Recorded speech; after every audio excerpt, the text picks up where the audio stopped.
So I said to my father, I said, Dad, you know, my first day on the bench. He said, I'll come down and walk. I said, good. Come down. I'll offer you to come down. So I'm there, and I am really full of myself. I'm a judge now. Look at me. All rise, please. Everybody rises and so forth.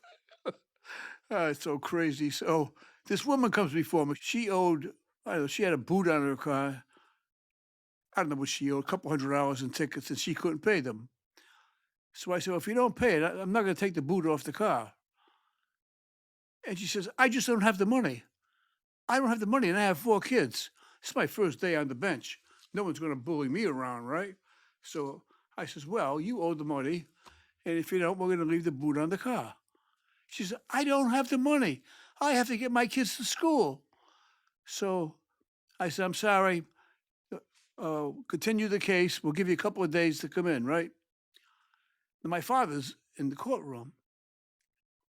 After court's over, my father comes into chambers. I said to the sheriff, have my father come in chambers. I'm so happy. I said, Dad, how did it go? He said, how did it go? How could you do that? How could I do what? He said, that woman. I said, she was disrespectful. I said, she wasn't respecting the court. I said, I wasn't going to take care of her. He said, Frank, she had 4 kids. Now suppose she can't feed the kids tonight if she paid those tickets. She doesn't have a car. She can't drive them to school. What are you doing? You weren't brought up that way.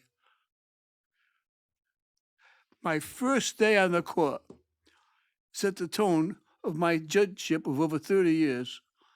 After that, I took everybody's personal situation into consideration in the imposition of a sentence. And that case still bothers me. It still bothers me to this day when I think about it. I say to myself, how could you do that? With my upbringing and so forth. And I don't know why my first day is my case. This woman, she was insulting to begin with, but you have to overcome that. Because she was scared. And she And was scared to death, right? yes, As my father said. well, I think she was a gift to you because you write in this book on page 110. The lesson was that being a judge is much more about the person in front of you Right. than it is about the law. Since then, I've always tried to find out what was really going on with the person, and I always considered how my ruling would impact not only them, but their whole family.